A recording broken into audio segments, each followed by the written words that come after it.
السلام علیکم ورحمۃ اللہ وبرکاتہ۔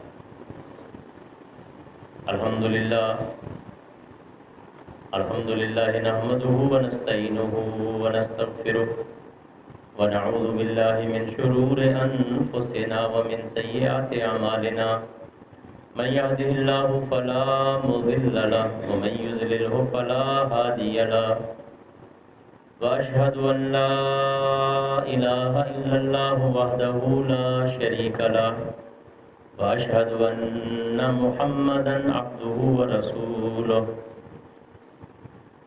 أعوذ بالله من الشيطان الرجيم، يا أيها الذين آمنوا اتقوا الله حق تقاته ولا تموتن إلا وأنتم مسلمون۔ يا أيها الناس اتقوا ربكم الذي خلقكم من نفس واحدة وخلق منها زوجها وبث منهما رجالا كثيرا ونساء، واتقوا الله الذي تساءلون به والأرحام إن الله كان عليكم رقيبا۔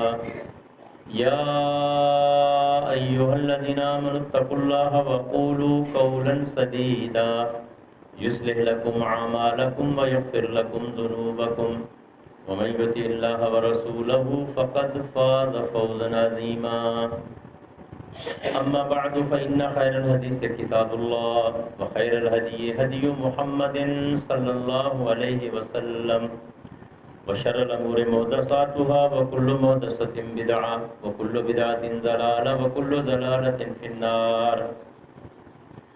أعوذ بالله من الشيطان الرجيم، وضرب الله مثلا قرية كانت آمنة مطمئنة يأتيها رزقها رغدا من كل مكان فكفرت بأنعم الله فأذاقها الله لباس الجوع والخوف بما كانوا يصنعون۔ محترم بھائیو، انسان کو جب زمین پر اتارا گیا تو جو عام طور پر جدید تعلیم سے ہم نے پڑھا اور سیکھا ہے وہ یہ ہے کہ انسان نعوذ باللہ ایک جانور کی ترقی یافتہ شکل ہے۔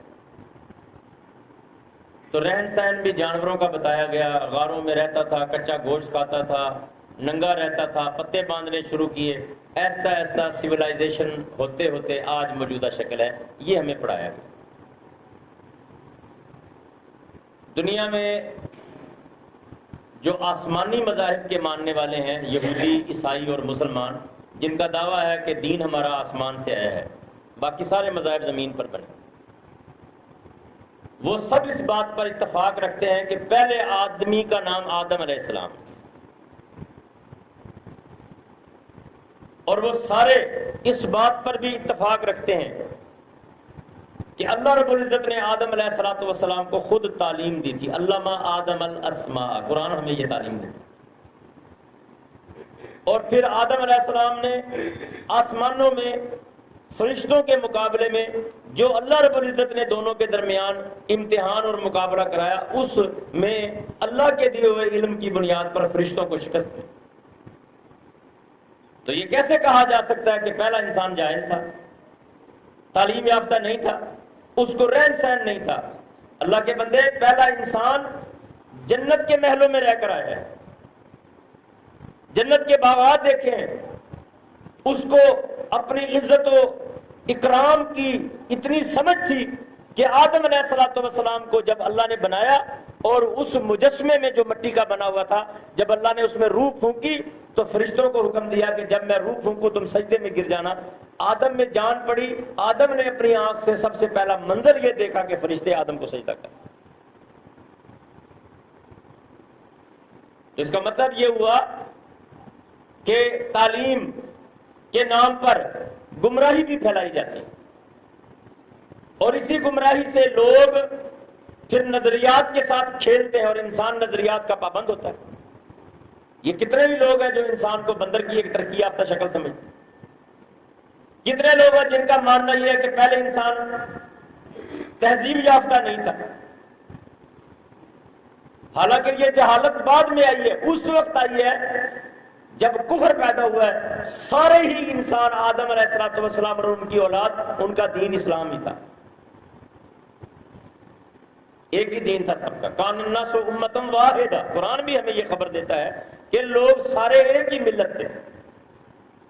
بعد میں کفر پیدا ہوا، قوم نوح میں شرک کی بیماری شروع ہوئی، اور یہ فساد بڑھتے بڑھتے زمین پر کتنے ہی نظریے، کتنے ہی دین اور کتنے ہی مذاہب کی شکل میں آج انسانوں میں وہ اختلاف ہمارے سامنے۔ تو بنیادی اختلاف نظریات کا ہے، ٹکراؤ نظریات کی بنیاد پر ہوتا ہے۔ اسی بنیاد پر ایک نظریے کے حامل کوشش کرتے ہیں کہ وہ خطوں پر قبضہ کر لیں، اپنی بالادستی بنائیں، وسائل ان کے کنٹرول میں آ جائیں، لوگ ان کے غلام بن جائیں۔ کیا آپ جانتے نہیں کہ جتنے جوز پروٹوکول ہیں، یہودیوں کا جو نظریہ ہے، یہودیوں کی جو سرگرمی ہے، ایک دن سے نہیں، ایک سال سے نہیں، صدیوں سے نہیں، ملینیم سے یہودی ایک مشن پر کام کر رہے ہیں کہ اس پوری زمین پر ہم نے یہودیت کی بالادستی قائم کر، سب انسانوں کو اپنا غلام بنانا ہے۔ یہ ہے جوز پروٹوکول۔ عیسائیت اس کے برعکس مشنری دین ہے، وہ تبلیغ کے ذریعے سے پوری دنیا کو عیسائی بنانے پر سرگرم ہے۔ اور اسلام ہمیں ہمارے نبی صلی اللہ علیہ وسلم کو بھیجنے کا مقصد یہ بتاتا ہے، هو الذی ارسل رسولہ بالہدی ودین الحق لیظہرہ علی الدین کلہ، کہ میں نے اس نبی کو سچا دین دیا ہے، ہدایت دی ہے، اس نبی کو دیے ہوئے دین کے علاوہ دنیا میں جو کچھ ہے وہ گمراہی ہے، وہ باطل ہے۔ ان الدین عند اللہ الاسلام، سچا دین اسلام ہے، وہ سچا دین اور سچے دین میں ہدایت، بالہدا و دین الحق، ہدایت اور سچے دین کے ساتھ رسول کو بھیجا۔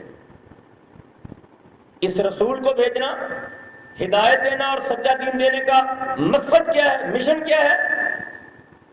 لیظہرہ علی الدین کلہ، تاکہ سب باطل نظریے مٹائے جائیں اور اس سچے اسلام کو سب پر غالب کر دیں۔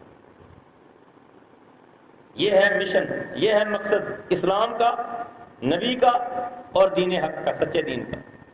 اگر کوئی آدمی دعویٰ کرتا ہے میں ہدایت یافتہ ہوں، پھر اس کو یہ دعویٰ بھی کرنا چاہیے کہ میرا مشن یہ ہے کہ میں نے اس ہدایت کو پوری زمین پر غالب کیا۔ جو زمینی مذاہب ہیں وہ آپ کو کبھی پوری زمین کی بات نہیں کریں گے۔ مثلا ہندو مت ہے، کیا آپ میں سے کسی نے آج تک کسی ہندو لیڈر کی یا سنت کی یا پروہت کی کسی کی یہ بات سنی ہے کہ وہ یہ دعویٰ کرتا ہو کہ ہم نے ہندو مت کو پوری زمین پر غالب کر دیا؟ آپ نے اکھنڈ بھارت کا نام سنا ہوگا کہ اکھنڈ بھارت بنانا ہے۔ اکھنڈ بھارت کا مطلب کیا ہے کہ جس کو کل آپ برے صغیر کہتے تھے، یہ جو اس وقت 7.5 ملک ہیں، آدھا افغانستان اور سارک ممالک جو 7 ہیں، 7.5 ممالک جس کا نام ہے نا برے صغیر جس کو کہتے ہیں، اس کو وہ کہتے ہیں یہ ہماری بھارت ماتا ہے، ہم نے اس کو اکھنڈ بھارت بنانا ہے، اس پر ہندو راشٹریہ ہم نے قائم کرنا۔ ان کا دعویٰ تو پوری زمین ہے ہی نہیں۔ ان کا دعویٰ یہ نہیں ہے کہ ہمارا دین سارے انسانوں کا دین ہے، یہ دعویٰ اسلام کا ہے۔ یہودی کا بھی یہ دعویٰ نہیں ہے کہ یہودیت سارے انسانوں کا دین ہے۔ کیا آپ نے کبھی سنا کہ فلاں آدمی یہودی ہو گیا، پہلے وہ ہندو تھا اب یہودی ہو گیا؟ نہیں، آپ کبھی نہیں سنیں گے، کیونکہ یہودی وہ کہتے ہیں صرف یہودیت بنی اسرائیل کا دین ہے، جو یہودیوں کے گھر پیدا ہوگا، ہماری نسل کا ہوگا، ہم اس کو یہودی مانیں گے، اس کے علاوہ کسی کو ہم یہودی قبول کرنے کے لیے تیار نہیں۔ جب وہ آپ کو یہودی قبول کرنے کے لیے تیار نہیں تو بالادستی آپ پر لانے کا مطلب کیا ہے کہ کیا آپ کو یہودی بنانا چاہتے ہیں، آپ کو اپنا نظریہ دینا چاہتے ہیں، آپ کو اپنا عقیدہ دیں، آپ کو غلام بنانا چاہتے ہیں۔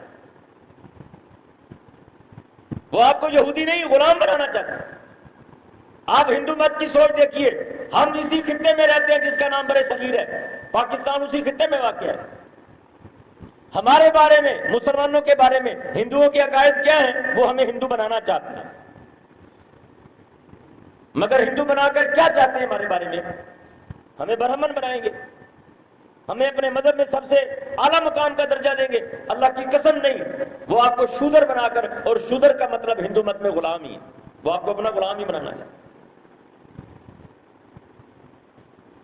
جو ان کا 4 جاتی نظام ہے، 4 خاندانوں میں جو ہندو مت تقسیم ہے، اس میں شودر جس کو ان کا دعویٰ ہے کہ پیروں سے پیدا کیا گیا برہما کے، وہ آپ کو غلام ہی بنانا چاہتے ہیں جس کا کام برہمن کی خدمت کرنا ہے۔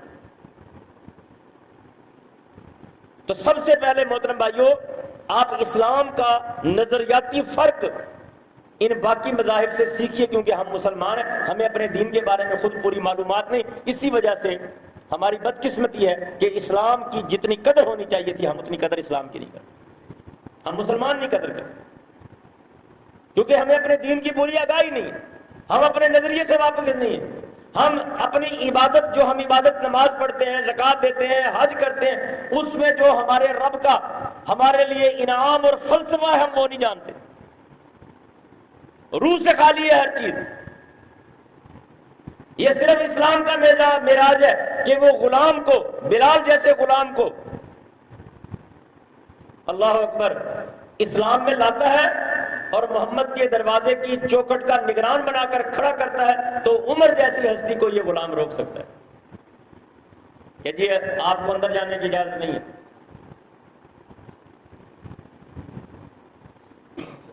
ہمارے دین میں چاہے وہ کوئی بھی تھا انسان،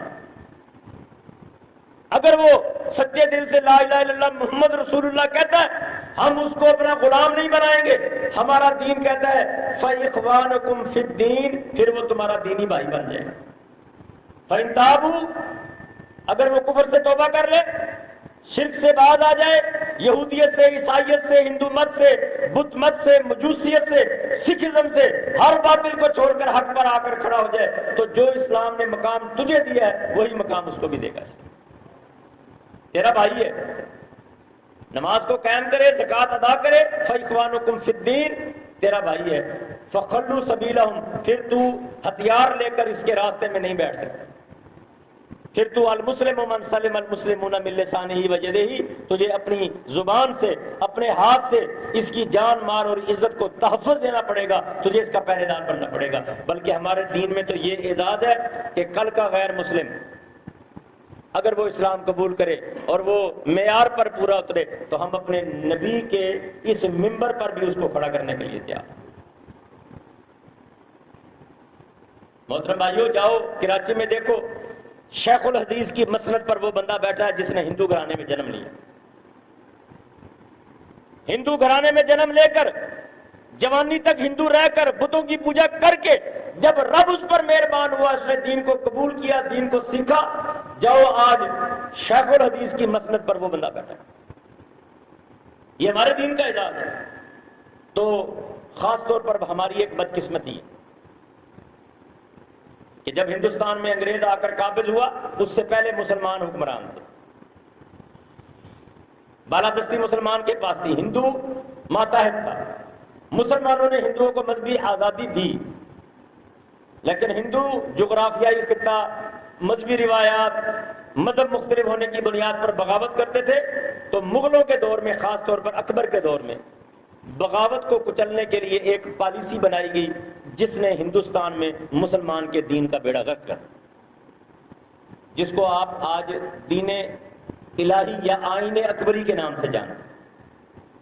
اس کا نام دین الہی رکھا گیا، آئین اکبری کہا گیا اس کو، کہ جی ہندو کی بغاوت مذہب کے خلاف ہے، اسلام ایک مذہب ہے، اس کے خلاف بغاوت کرتا ہے، دین کے خلاف بغاوت، لہذا ایسا کرو گڈ مڈ کر دو، ایسا ملغوبہ بنا کر پیش کرو کہ مسلمان دیکھے تو اس کو اسلام نظر آئے، ہندو دیکھے تو اس کو اپنا ہندو مت نظر آئے۔ یہ آج آپ مسلمانوں میں دیکھتے ہیں کہ طرح طرح کی ایسی رسمیں ہیں جو ہندو مت سے آئی ہیں، بیٹی کو جہیز دیں گے، وراثت میں حصہ نہیں دیں گے، یہ ہندوؤں کا دین ہے، جہیز دینا ان کا دین ہے، وراثت میں حصہ نہ دینا ان کا دین ہے۔ یہ مصیبت ہمارے اندر کیوں آئی؟ شادی پر جتنی رسمیں لوگ کر رہے ہیں، یا مرنے کے بعد یا تدفین تک جتنی رسمیں کی جاتی ہیں، میں بڑی ذمہ داری سے کہتا ہوں آپ ہندو آئیڈیالوجی کا مطالعہ کریے، آپ کو ہمارے برے صغیر کے خطے میں اور ہندوؤں کے درمیان فرق نظر نہیں آئے گا، باقی ساری دنیا کے مسلمانوں میں یہ مصیبت نہیں ہے۔ ہم نے اپنے آپ کو دین کے نام پر مصیبت میں ڈالا ہوا ہے۔ بادشاہوں کا ضرورتی تخت، سیاست، اقتدار، خزانہ، لوگوں کو اپنے سامنے جھکی ہوئی گردنوں میں دیکھنا.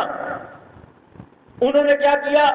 ہندوؤں کو اپنی فوج کا سپہ سالار بنایا، ہندو عورتوں سے نکاح کر کے اپنے گھر میں لائے، ان سے یہ ایگریمنٹ کیے کہ ہندوستان کے تخت پر آگے جو بادشاہ بیٹھے گا اس کا باپ مسلمان ہوگا، اس کی ماں ہندو ہوگی. کیا آپ کو پتا نہیں جہانگیر جو اکبر کے بعد تخت پر بیٹھا اس کی ماں ہندو تھی، اس کا ددیال مسلمان، اس کا ننیال ہندو. نظریات کٹ مٹ کیے، انہوں نے مسجدیں بھی بنائی، مندر بھی بنائے، انہوں نے عید پر آ کر مسلمانوں کے ساتھ نماز پڑھی، انہوں نے ہولی دیوالی منائی. نتیجہ کیا نکلا؟ الناس علی دین الملوک، لوگ اپنے بادشاہوں کے دین پر چلتے ہیں، بادشاہ زبردستی اپنے فلسفے منواتے ہیں لوگوں سے. یہ جو کل شبرات کے نام پر آپ پورے معاشرے میں پٹاخے دھماکے دیکھیں گے، یہ کوئی آپ کا دین ہے؟ کیا اس انداز میں اس دین کو عرب میں منایا جاتا ہے، شام میں منایا جاتا ہے، مغرب العرب افریقہ کے مسلمان ملکوں میں منایا جاتا ہے؟ نہیں، یہ مصیبت وہاں ہے جہاں ہم نے دین کو ہندوؤں کے ساتھ گڑبڑ کی. وہ جو پیرا محمد رسول اللہ صلی اللہ علیہ وسلم نے لگایا تھا نا، لکم دینکم ولی دین، تمہارا دین اور ہے ہمارا دین اور ہے، لا اعبد ما تعبدون، ہم تمہارے معبود کی کبھی عبادت کرنے کے لیے تیار نہیں ہوں گے. وہ تو آ کر کہتے تھے آؤ مل جل کر کچھ ہماری رہ جائے کچھ آپ کی رہ جائے. ودوا لو تدہنوا فیدہنون، یہ قرآن آپ کو خبر دے رہا ہے کہ اے محمد صلی اللہ علیہ وسلم، کافر آپ کے بارے میں چاہتے ہیں آپ تھوڑے سے نرم پڑ جائیں تو وہ بھی آپ کے بارے میں نرم پڑنے کو تیار ہے. ودوا لو تکفرون کما کفروا، اے محمد، اے امت محمد صلی اللہ علیہ وسلم، محتاط ہو جاؤ، وہ تمہیں اسی طرح کافر کرنا چاہتے ہیں جس طرح خود کفر کر چکے. اب جب وقت مختصر ہے جمعے کا، جب آپ نے ہندوستان سے علیحدگی پر ایک ملک بنایا تو کس آئیڈیالوجی پر بنایا کہ ہم ملے جلے دین پر نہیں چل سکتے. اگر انگریز چلا گیا تو جو سسٹم نظام حکومت کا وہ دے کر جا رہا ہے، اس میں اکثریتی آبادی ہندو ہونے کی بنیاد پر ہم ان کی غلامی میں چلے جائیں گے. اور میں سمجھتا ہوں مسلمانوں کا، مسلم لیڈرز کا بالکل درست فیصلہ تھا. اس کی درستگی اگر آپ نے دیکھنی ہو تو جو اس وقت ہندوستان میں مسلمانوں کے حالات ہیں اس سے آپ کو سمجھ آتی ہے کہ اگر پورے ہندوستان کا مالک ہندو بن جاتا تو آپ کے ساتھ کیا ہوتا. آپ نے کہا لا الہ الا اللہ کو بنیاد بنائیں، قرآن مجید اٹھا کر کہا ہم کون ہوتے ہیں نظام بنانے والے، ہمارا نظام تو 1400 سال پہلے آسمان سے بن کر آیا ہوا. آپ نے کہا، لوگوں نے پوچھا کہ کیوں قرآن کو اپنے ملک کا نظام بنانا چاہتے ہو، تو محمد علی جناح نے کہا ہم قرآن نے ہم سے وعدہ کیا، برکت کا وعدہ کیا، ہم یہ کریں گے کہ ہم اس کو قانون بنائیں گے. ہمیں اپنے رب کے وعدے پر یقین ہے، آسمان اور زمین سے رب برکتیں بھیجے گا. لوگ ہم سے سوال کریں گے تم کمزور تھے، تمہیں تمہارے حق نہیں دیے گئے تھے، تو اس حالت کے باوجود تم نے اتنی ترقی کہاں سے کی؟ ہم مسلمانوں کو بھی کہیں گے، ہم کافروں کو بھی کہیں گے، یہ کتاب رب کی کتاب دکھا کر کہیں گے کہ اس میں وہ برکت کا راز چھپا ہوا ہے، اس نظام نے ہمیں وہ برکت دی. قرآن نے تو یہود و نصارہ کو بھی اس قرآن میں مخاطب کر کے کہا وَلَوْ أَنَّهُمْ أَقَامُوا التَّوْرَاةَ وَالْإِنْجِيلَ وَمَا أُنزِلَ إِلَيْهِمْ مِنْ رَبِّهِمْ لَأَكَلُوا مِنْ فَوْقِهِمْ وَمِنْ تَحْتِ أَرْجُلِهِمْ. اگر جو اصلی تورات اللہ نے تمہیں دی تھی، جو آج تحریف کی وجہ سے ان کے پاس موجود نہیں، اصلی انجیل جو اللہ نے عیسائیوں کو دی تھی، وَمَا أُنزِلَ إِلَيْهِمْ مِنْ رَبِّهِمْ، جو اب اللہ نے قرآن نازل کر دیا تمہارے پاس، اگر اس کی تنفیذ کر دو، اس کو نافذ کر دیتے تو کیا ہوتا؟ ان کے سروں کے اوپر اور ان کے قدموں کے نیچے، یعنی آسمان اور زمین سے اللہ ان پر برکتوں کے دروازے کھول دیتے. برکتیں تو آج موجود ہیں، اس کا مطلب آسمان کے پیچھے برکتیں ہیں، زمین کے نیچے برکتیں ہیں، دروازوں کے پیچھے بند ہے. وہ دروازہ اس کو کھولنے کا کیا تھا کہ تم اس زمین پر رب کا نظام نافذ کر دو. اللہ کی قسم ہمیں محمد رسول اللہ صلی اللہ علیہ وسلم کی سچی زبان سے یہ ملا کہ ایک وقت آئے گا میرا یہ دین پوری زمین پر غالب آ جائے گا. کوئی ہندو مت، کوئی عیسائیت، کوئی یہودیت، کوئی پارسیت نہیں رہے گی. پوری زمین پر ہر طرف لا الہ الا اللہ کا راج ہوگا. جب اس زمین پر کفر نہیں ہوگا، شرک نہیں ہوگا، نفاق نہیں ہوگا، بدعات نہیں ہوگی، اللہ کی نافرمانی، دشمنی نہیں ہوگی، تو جو دشمنیاں آج ہم اپنے درمیان پاتے ہیں، اسلام کی برکت سے اللہ مسلمانوں کے دلوں میں سے، انسانوں کے دلوں میں سے نفرتیں اور دشمنیاں نکال دیں. جنت بنا دے گا اس زمین. سانپ کا زہر ختم ہو جائے گا. بچہ سانپ سے کھیلے گا, ماں باپ کو ڈر نہیں لگے گا کہ اسلام غالب آ گیا, اب کسی چیز میں خوف نہیں رہا. اللہ آسمان کو حکم دے گا کہ جو برکتیں جب سے زمین و آسمان بنے ہیں اس وقت سے کچھ برکتیں ایسی ہیں جو آسمانوں کے پیچھے ابھی تک نہیں اتری. اللہ آسمان کو حکم دے گا کہ جو برکت آج تک نہیں اتری اب زمین پر اسلام ہے, اسلام ہی اسلام ہے, لہٰذا اب وہ برکت روکی نہیں جا سکتی. اس لا الہ الا اللہ کی برکت سے وہ برکت نیچے اتار. اللہ زمین کو حکم دے گا اگا, اپنی انگوریاں اگا. تو فرمایا برکت اتنی ہو جائے گی کہ ایک انار میں اتنی وسعت ہوگی اسلام کی برکت سے کہ اس کو ایک جماعت کھائے گی. ایک انار ایک جماعت کھائے گی پوری, اور جب سونے لگیں گے تو اس انار کے چھلکے کو خیمے کی جگہ پر لگا کر اس کے نیچے سویا گیا. کیا اسی طرح کی برکت ہمیں جنت میں نہیں بتائی گئی؟ تو محترم بھائی, اس زمین کو جنت آپ نے اور میں نے بنانا ہے. صرف اس کی چابی یہ ہے کہ ہم وہ جو نظریہ پاکستان, لا الہ الا اللہ, پاکستان کا مطلب کیا, لا الہ الا اللہ, اس کو نافذ کریں. آج آپ دیکھتے ہیں نا کہ دنیا میں یوکرائن ایک جنگ کے طور پر نام آپ کے سامنے ہے, امریکہ اس کی حمایت کر رہا ہے. ہندوستان کشمیر پر ظلم کرے, امریکہ خاموش رہے گا. یہودی فلسطین پر ظلم کرے, امریکہ خاموش رہے گا. ذرا آپ غور کیجئے اس کے پیچھے فلسفہ کیا ہے. یوکرائن جو جنگ لڑ رہا ہے وہ امریکہ کی جنگ ہے. یہ دنیا کے حالات ہیں, آپ دنیا میں رہ رہے ہیں. اس کے حالات آج ہمارے ملک کے جو حالات ہیں انہی عالمی حالات کے تناظر میں اس کا حصہ ہے. بنتی بگڑتی دنیا ہے, بنتے بگڑتے جغرافیے ہیں. آپ تاریخ کو پڑھیں, تاریخ کا نام ہی اتار اور چڑھاؤ ہے. قومیں عروج پاتی ہیں, قومیں زوال پا جاتی ہیں, قومیں عروج پاتی ہیں, قومیں زوال پا جاتی ہیں. نئے نظام کھڑے ہوتے ہیں, نئی قومیں بنتی ہیں, نئی سرحدیں بنتی ہیں, قومیں قوموں پر غالب آتی ہیں. کئی قومیں جنگوں سے تباہ ہو جاتی ہیں, کئی قومیں جنگوں کی بنیاد پر ہی بلند ہوتی ہیں. آپ تاریخ سے سبق سیکھیے, آپ تاریخ اسلام کو پڑھیے, آپ اقوام عالم کی تاریخ کو پڑھیے. یہ جو ساری جنگیں ہیں بنیادی طور پر یہ صرف اسی ایک نقطے کی بنیاد پر ہیں کہ مین پاور, افرادی قوت, اور جو وسائل ہیں, معدنیات ہیں, زراعت ہے, جتنے بھی وسائل ہیں, مادیت ہے, یہ ہمارے قبضے میں. بس اس کی جنگ ہے. آپ نے, ہم جس نظام سے ابھی موجودہ دور میں گزر رہے ہیں اس کو سرمایہ دارانہ نظام کہا جاتا ہے.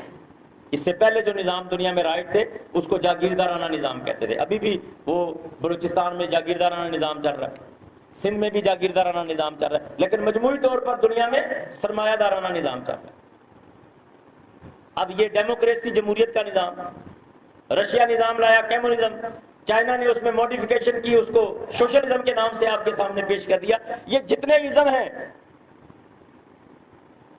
ان کا فلسفہ کیا ہے؟ دھوکہ ہی انسان کو دیتے ہیں آزادی کا, حقوق کو دیے جانے کا, روٹی کپڑا مکان کا, انصاف کو آپ کے دروازوں تک لانے کی باتیں یہ کرتے ہیں. آپ نے کبھی اس نظام سے کیوں نہیں کچھ حاصل نہیں کیا, نہ کر سکتے ہیں, کیونکہ یہ نظام دھوکے ہیں, استحصال کرنے کے دھوکے. یہ ترقی کے نام پر ٹیکس جنریٹ کرتے ہیں. ٹیکس جنریٹ ہوتا ہے, ترقی نہیں ہوتی, کیونکہ یہ سرمایہ ہے, سرمایہ دارانہ نظام ہے. غریب کی جیب سے ٹیکس بن کر یا منافع بن کر, ٹیکس بن کر یا منافع بن کر مال نکلے گا اور وہ سرمایہ دار کی تجوری میں جا کر رک جائے گا. یہ ہے پوری دنیا میں غربت کا سبب. اس سے غریب اور غریب ہوگا اور امیر تر ہوتا چلا جائے. یہی نظام چل رہا ہے. آئیے اگر آپ اس کے مقابلے میں اسلام کا نظام پڑھیں, جس کے لیے آپ نے ملک بنایا, جس لا الہ الا اللہ پر آپ سٹرگل کر رہے ہیں. ہماری اخلاقیات, ہماری سیاست, ہماری روایات, ہمارا تمدن, سب کچھ اسلام کے لیے. اسلام کا نظام کیا ہے؟ محمد رسول اللہ صلی اللہ علیہ وسلم نے فرمایا اللہ نے ہمیں مقرر کیا ہے, ڈیوٹی ہماری یہ لگائی ہے, ہم معاشرے کے امیر طبقے سے ان کو امیر رکھتے ہوئے 2.5% صرف زکوٰۃ لیں گے, جس پر اضعاف مضاعفہ بڑا چڑھا کر واپس دینے کا رب کا وعدہ موجود, اور رب سے زیادہ سچا وعدہ کسی کا نہیں. رب آپ سے کہتا ہے آ میرے ساتھ تجارت کر. ہم امیر سے امیر کو امیر رکھتے ہوئے 2.5% زکوٰۃ لے کر اس معاشرے کے غریب طبقے سے کچھ نہیں لیں گے, اس کو سب کچھ دیں گے. کوئی ٹیکس نہیں لیں گے کسی غریب سے۔ آج یہ سرمایہ دارانہ نظام میں جاؤ، ایک غریب آدمی چوک پر کھڑا ہو کر بھیک مانگے تو شام کو جا کر وہ ماچس کی ڈبیا خرید لے، اس بھکاری کو ماچس کی ڈبیا میں ٹیکس دینا پڑتا ہے کہ نہیں دینا پڑتا؟ اس کی قیمت میں شامل، ماچس کی ڈبیا میں، صابن کی ٹکیا میں، ایک لقمے میں، ایک روٹی میں وہ ٹیکس شامل۔ بھکاری سے ٹیکس لیتے ہو آپ، مریض سے ٹیکس لیتے ہو کہ دوائیوں پر ٹیکس ہے۔ بتاؤ اگر بیکاری قابل رحم نہیں دنیا میں، مریض قابل رحم نہیں دنیا میں، ہے کون؟ اور آپ بیوہ سے ٹیکس لیتے ہو، آپ یتیم سے ٹیکس لیتے ہو۔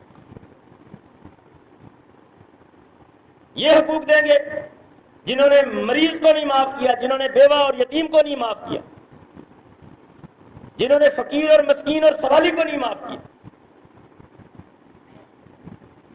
یہ اسلام ہے جو کہتا ہے ہم غریب سے کچھ نہیں لیں گے، ہم غریب کو سب کچھ دیں گے۔ یہ دعویٰ نہیں ہے، اسلام نے یہ کر کے دکھایا ہے، اور تاریخ اسلام کا یہ تابناک ماضی ہے کہ پورے معاشرے میں لوگ قسم کھا لیتے کہ یہ میرے پاس سونے کے سکے ہیں، جب تک صدقہ نہیں کروں گا میں کوئی اور کام نہیں کروں گا، نظر مان لی۔ اب ہفتوں گزر گئے، بندہ گلیوں میں پھرتا ہے کہ جی میں کچھ نہیں کر سکتا، میں نے نظر مانی ہے، پہلے صدقہ کروں گا پھر اگلا کام کروں گا، مجھے معاشرے میں کوئی غریب نہیں مل رہا، کوئی مسکین نہیں مل رہا، میں بیوہ کے دروازے پر جاتا ہوں، بیوہ کہتی مجھے ضرورت نہیں، اسلام نے میرا گھر بھر دیا۔ میں یتیموں کے پیچھے جاتا ہوں، یتیم کہتے ہیں ہمیں ضرورت نہیں، اسلام کی برکت سے سب کچھ مل رہا ہے۔ میں مفلوق الحال بیماروں مریضوں کو ڈھونڈتا ہوں، ان کے پیچھے جاتا ہوں، وہ کہتے ہیں نہیں، اسلام کے نظام کی برکت سے ہر چیز بڑی بڑی۔ ہم لیں گے امیر سے، دیں گے غریب کو۔ یہ ڈائریکشن، سرمایہ کی ڈائریکشن تبدیل کرنے کا یہ نظام ہے اسلام، سیاست کی ڈائریکشن تبدیل کرنے کا نظام۔ آپ کیا سمجھتے ہیں آپ کے ملک میں ڈیموکریسی ہے؟ کس کو غلط فہمی ہے؟ یہ مفادات کی سیاست ہے۔ آپ کے ملک میں بدماشی کا نظام ہے۔ یہ جتنے بڑے بڑے لیڈر ہیں یہ سب کے سب بدماشوں کی فوج پالتے ہیں، سب کی اپنی اپنی فوجیں ہیں بدماشوں کی، چاہے وہ مذہب کے نام سے سیاست کرتے ہوں، چاہے وہ علاقائی سیاست ہو، صوبائی سیاست ہو، لسانی سیاست ہو، کسی بھی تعصب کی بنیاد پر وہ کھڑے۔ کوئی ڈیموکریسی آپ غلط فہمی میں مت رہیں، صرف یہ وسائل پر، افرادی قوت پر، لوگوں کو ذہنی غلام بنا کے رکھنے پر۔ انگریز نے سب سے بڑا اس خطے میں ظلم پھر یہ کیا مغلوں کے بعد کہ اس نے مسلمانوں سے خوف محسوس کیا کہ حکومت مسلمانوں سے لیے، ہمارے جانے کے بعد مسلمان ہی دعوے دار ہوں گے، لہٰذا انہوں نے آپ کو کہا کہ آپ مسجد کی چار دیواری میں آپ کا اسلام آزاد ہے، آپ نمازیں پڑھیں، آپ ختنے کریں، آپ مسلمانوں والے بٹے بٹیوں کے نام رکھیں، آپ جینے مرنے کی اپنی رسمیں بنا لیں، ہمیں آپ سے کوئی غرض نہیں، آئلی اسلام کو آپ کو اجازت ہے، مگر آپ کا اسلام منڈی میں نہیں چلے گا، معیشت میں نہیں چلے گا، عدالت میں نہیں چلے گا، سیاست ایوانوں میں نہیں چلے گا، نظام آپ کا نہیں ہوگا، نظام ہمارا ہوگا۔ یہی نظام آج چل رہا ہے کہ ہم نماز، روزہ، حج، زکوٰۃ کو اسلام سمجھتے ہیں، باقی وہی تاجر جو مسجد میں آ کر رمضان میں قرآن مجید سن کر روزہ رکھ کر واپس اپنی دکان پر جا کر کرسی پر بیٹھتا ہے تو پھر اس کو پتہ نہیں ہوتا کہ اب یہاں اسلام کا مطلب کیا ہے، اب تولنا کیسے ہے، اب بولنا کیسے ہے، اب قسم سچی جھوٹی کا فرق کیا ہوگا۔ تو ایک نظام اگر آپ تبدیل کرنا چاہتے ہیں، دنیا کو برکت دینا چاہتے ہیں، تو سب سے پہلے اللہ کی قسم وہ نظام اگر آپ کے دماغ میں تبدیل نہیں ہوا تو آپ ساری دنیا میں تبدیل نہیں۔ اگر آپ کو اسلام کی قدر نہیں، آپ کسی سے اس کی قدر نہیں منوا۔ اگر اسلام آپ کی زندگی میں سب سے بڑی اہمیت نہیں رکھتا، آپ کس کافر سے منوائیں گے کہ سب سے اہم اسلام ہے؟ ان الدین عند اللہ الاسلام، اللہ کے نزدیک تو قبول ہی یہ کیا جائے۔ 5 فٹ کے قد اور 5 مرلے کے مکان میں، معذرت سے میں آپ کو نہیں اپنے آپ کو بھی کہتا ہوں، 5 فٹ کے قد میں اور 5 مرلے کے مکان میں اگر ہم اسلام نہیں لا سکتے تو دنیا کے 5 بستے بر اعظموں میں ہم لا سکیں گے؟ صحابہ کی تاریخ کیا ہے؟ انقلاب کس کو کہتے ہیں؟ وہ بت پرست تھے، وہ انہوں نے جب اللہ کی عبادت سیکھی تو انہوں نے اپنی گردنیں کٹوا لی، کسی غیر اللہ کو سجدہ کرنے کے لیے تیار نہیں۔ وہ باطل نظاموں کے پیروکار تھے، جب اللہ کا نظام سمجھ آیا تو انہوں نے اپنی جان و مال کی قربانیاں اور ہجرتیں اور سارے ظلم برداشت کیے، مگر باطل کو برداشت نہیں کیا۔ انقلاب اس کو کہتے ہیں۔ وہ ڈاکو عرب سارا ڈاکو تھا، تقریباً ڈاکو تھے سارے، چند لوگ تاجر، باقی ڈاکو، نہ معیشت، نہ زراعت، نہ بارش، نہ کوئی نہر دریا۔ اب اسلام نے کیا انقلاب لایا کہ جو لوٹنے والے تھے ان کو لٹانے والا بنا۔ میں بڑے ذمہ داری سے یہ بات کہتا ہوں کہ اللہ رب العزت نے اپنے نبی کو بھیجنے کے لیے پوری دنیا کے جتنے معاشرے تھے، ہندوستان بھی اس دور میں موجود تھا، یورپ بھی اس دور میں موجود تھا، عرب بھی تھے، افریقہ بھی تھا، سب خطے اس میں لوگ بستے تھے، نظریے تھے سب میں سے، تو پوری دنیا میں جتنے معاشرے بستے تھے، میں دعوے سے کہتا ہوں، ذمہ داری سے کہتا ہوں، سب سے بدترین معاشرہ عرب کا معاشرہ۔ آپ پڑھیں تاریخ اسلام، اسلام سے پہلے عربوں کی جو حالت تھی اس کو پڑھیں، میرے دعوے کی صداقت آپ کو تاریخ اسلام میں مل جائے کہ اللہ نے اپنے نبی کو بھیجنے کے لیے جس معاشرے کا انتخاب کیا، بدترین معاشرے کا انتخاب کیا، بدترین کو، اور 21 سال کی مدت میں اس بدترین معاشرے کو اسلام کی برکت سے بہترین معاشرے میں تبدیل۔ 20 سال قوموں کی تقدیر میں صدیاں کام نہیں کرتی، صدیوں سے رزلٹ نہیں ملتے، ملینیمز گزر جاتے ہیں، اللہ کی قسم، دہائیاں، سالوں کی، سالوں پر سال، صدیوں پر صدیاں، ملینیم پر ملین گزر جاتے ہیں، کوئی انقلاب قوموں کی تبدیلی میں نہیں آتا۔ یہ نظام کی برکت ہے، اسلام کی برکت ہے، آسمان کی برکت ہے، قرآن کی برکت ہے، اسلام نبی کی برکت ہے کہ 21 سال کی مختصر مدت میں دنیا کے بدترین معاشرے کو بہترین معاشرے میں تبدیل۔ دیکھو نا، اگر بہترین کا انتخاب کرتے تو اسلام نے خوبی کون سی دینی تھی؟ وہ کہتے ہیں آپ سچ کہہ رہے ہیں، سچ پہلے ہے، آپ تو کچھ نیا نہیں لائے، آپ دیانت کہہ رہے ہیں، دیانت پہلے سے ہے، آپ حقوق بتاتے ہیں، حقوق پہلے سے ہیں، آپ عورتوں کے حقوق بتاتے ہیں، ہم پہلے سے عورتوں کو حقوق دے رہے ہیں۔ تو اسلام نے کیا بتانا تھا ان کو؟ اسلام نے تو اس معاشرے کا انتخاب کیا جس میں عورت کا کوئی حق نہیں تھا۔ اس دور میں بیٹی زندہ درگور ہوتی تھی، آپ نے سنا نا، آج یہ ابھی تک جہالت کی وہ قسم، اسلام چھوڑنے کی وجہ سے یہ میاں والی کا جو واقعہ ہوا کہ میری پہلی اولاد بیٹی کیوں ہے، نعوذ باللہ، آپ نے سنا نا کہ اس بدبخت نے اپنی بیٹی کو فائر مارا۔ میرا خیال ہے کہ شاید ہی کوئی بندہ ہوگا جس نے سن کر اس پر افسوس نہیں کیا ہو۔ یہ خیر ہے مسلمان کے دل میں، ہم سب کے دلوں میں وہ خیر موجود ہے۔ جس نے لا الہ الا اللہ پڑھ لیا، اللہ کی قسم ہم نا امید نہیں ہے، اس کا سینہ خیر سے خالی نہیں ہے۔ خیر تھی تو اللہ نے اس کو لا الہ الا اللہ محمد صلی اللہ کی توفیق دی ہے۔ اگر آپ پیدائشی مسلمان ہیں، جتنا رب نے آپ پر احسان کیا، اللہ کی قسم آپ تصور نہیں کر سکتے۔ مسلمان تو ایک یہودی بھی ہو رہا ہے، عیسائی بھی ہو رہا ہے، اس وقت دنیا میں اسلام قبول کرنے کی رفتار 400 گنا زیادہ تیز ہو چکی ہے۔ دھڑا دھڑ لوگ مسلمان ہو رہے ہیں، اس اپنی حقانیت سے، اپنی فطرت سے، اللہ کی پلاننگ سے لوگ ہو رہے ہیں مسلمان۔ لیکن آپ کو پیدائشی مسلمان دے کر رب نے جنت کی طرف آپ کو آسانی دی ہے، ورنہ بہت سارے لوگ ہیں وہ کافر کے گھر میں پیدا ہوئے اور کافر ہی مر گئے۔ پیدا بھی کافر کے گھر میں ہوئے، مرے بھی کافر کے گھر میں۔ بہت کم لوگ ہیں کہ کافر کے گھر میں پیدا ہوئے اور مرتے وقت ان کا گھر مسلمان تھا، بہت کم لوگ۔ آپ تو مسلمان کے گھر میں پیدا ہوئے ہیں، اور انشاءاللہ ہم سب کی یہ خواہش ہے کہ ہمیں مسلمانوں پر ہی موت ہے، اسلام پر ہی موت ہے۔ ہم تو اپنے جنازوں میں نہیں کہتے اللہم من احییتہ منا فاحیہ علی الاسلام ومن توفیتہ منا فتوفہ علی الایمان۔ اللہ ہم میں سے جو زندہ رہے اس کو اسلام پر زندہ رکھنا، جو ہم میں سے مرے اس کو ایمان پر موت آئے۔ تو ایمان کی موت کی تو خواہش سب کی ہے، مگر عملاً اسلام پر زندگی گزارنے کے لیے ہم تیار ہیں۔ تو جھوٹی بات نہ کیا کریں، اس سے آسمان کو متوجہ نہیں کر سکتے، رب کو متوجہ نہیں کر سکتے۔ تو یہ دنیا اس وقت پھر بگڑ رہی ہے۔ یہودی اور امریکہ، ان کی کمبینیشن سے پوری دنیا کی معیشت ان کے ہاتھ میں تھی، ٹیکس اور منافع بن کر، سود بن کر وہ ساری دنیا کے سرمایہ پر قابض تھے۔ ہم تو صرف غلامی کی زندگی گزار رہے ہیں، ٹھپا ہم پر آزادی کا لگا ہوا ہے، ہم معاشی غلام ہیں۔ قرضوں کی جکڑ بندیوں میں ہمارا CBR لا وہ بناتے ہیں ٹیکس جنریٹ کرنے کا نظام، کہ کیسے ہم تمہارے اندر سے سود واپس نکال سکتے۔ ہمارا ہی پیسہ جمع کیا ہوا، مجھے ایمانداری سے بتاؤ، 1 کروڑ 2 کروڑ 10 کروڑ ایک آدمی کے پاس ہے، وہ اپنے پاس رکھ کر خوش ہے یا بینک میں جمع کرا کر خوش ہے؟ ظاہر ہے بندہ خواہش تو یہی ہے کہ میرے پاس ہے۔ بینک کے پاس کیوں رکھنے کے لیے جاتے ہیں؟ مجبور ہیں، کیونکہ آپ کو پتہ ہے خوف ہے ڈاکہ پڑ جائے گا، گھر میں ڈاکو آ جائیں گے، رستے میں چھین لیا جائے گا، میری جان چلی جائے گی، میری اولاد کو مار جائیں گے، میرے گھر میں ہر وقت ڈاکے پڑتے رہیں گے۔ لہذا اس خوف سے، اس بدامنی کے اس دور میں محفوظ کرنے کے لیے 1 لاکھ 1 کروڑ آپ بینک میں جمع کراتے، سب نے پیسے بینک میں جمع کرا۔ آپ کیا سمجھتے ہیں کہ جو بینکوں کے چیئرمین ہیں، صدر صدور ہیں، یہ سارا معاشی نظام چلانے والے ہیں ملکی لیول پر، عالمی لیول پر، ان کو آپ بیوقوف سمجھتے ہیں؟ ان کو پتہ ہے کہ جس دن معاشرے میں امن آ گیا، لوگ اپنے پیسے نکال کر اپنے گھروں میں لے جائیں گے کہ ہمارے گھر سے چوری نہیں ہونے لگے،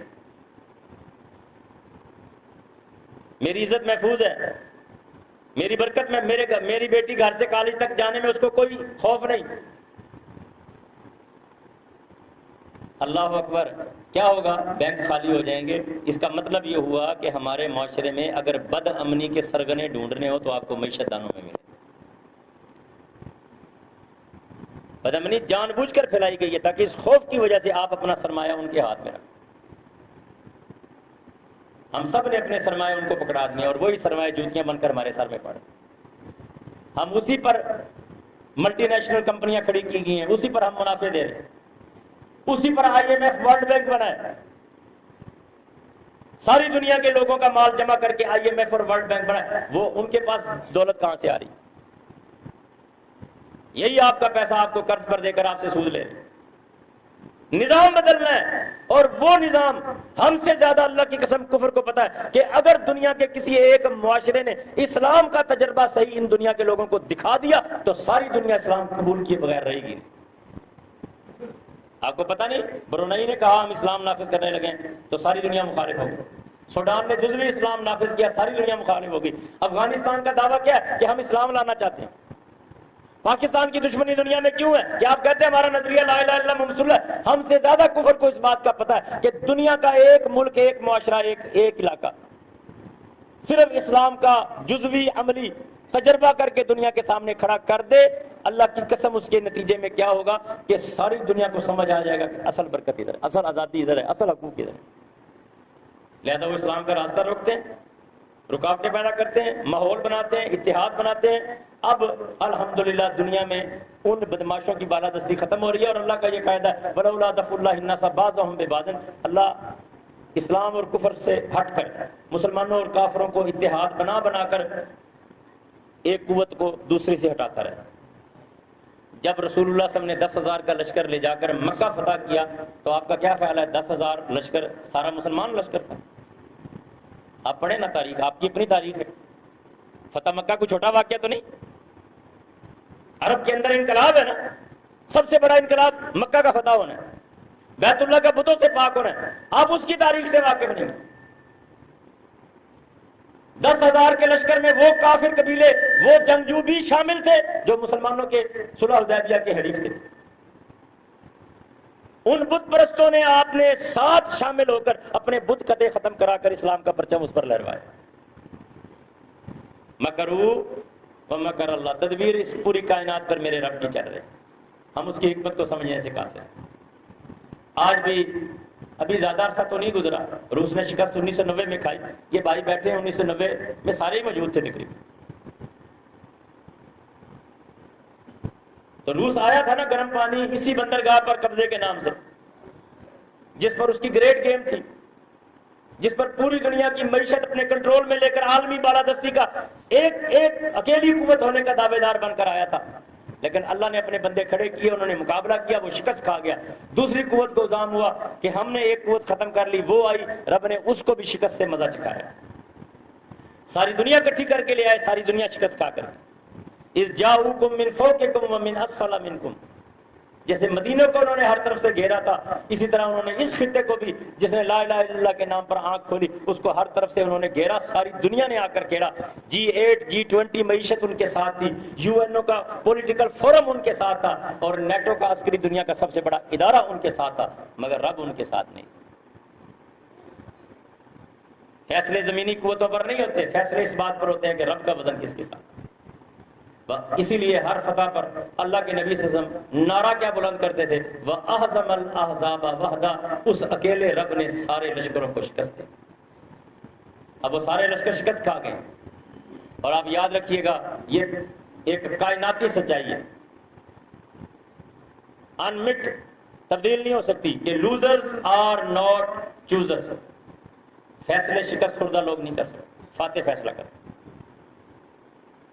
دو عالمی قوتیں شکست کھا گئی، اب یہ فیصلہ کر سکتے ہیں۔ یہ کائناتی سچائی ہے، لوزرز آر ناٹ چوزرز۔ شکست خوردہ کے پاس شرائط منوانے کا آپشن نہیں ہوتا، فیصلے فاتح کو کرنے ہوتے ہیں۔ ان دونوں قوتوں کو شکست دینے کے نتیجے میں فتح اللہ نے اسلام کو دی ہے، اور اب کفر بھی اس بات کو قبول کر رہا ہے یہ اگلی صدی اسلام کی صدی ہے۔ اگر اس اگلی صدی کو اسلام کی صدی بنانا ہے، آؤ آپ اور ہم سب مل کر اخلاقیات میں، سیاست میں، تجارت میں، منڈی بازار میں، ایمان صدر میں، ہر جگہ، اپنی مسجد میں، گلی محلے میں، ہر جگہ پر ہم اسلام کو پروموٹ کریں، اسلام کو لے کر آئیں، بدھ و باش اسلامی اختیار کریں، مسجدوں کو بھریں، نظام اسلامی لے کر اپنے معاشروں میں کھڑے ہوں۔ انشاءاللہ العزیز ہم بھی وہ برکتیں اسلام کی دیکھیں گے، ہماری نسلیں بھی دیکھیں گی۔ اللہ مجھے اور آپ کو عمل کرنے کی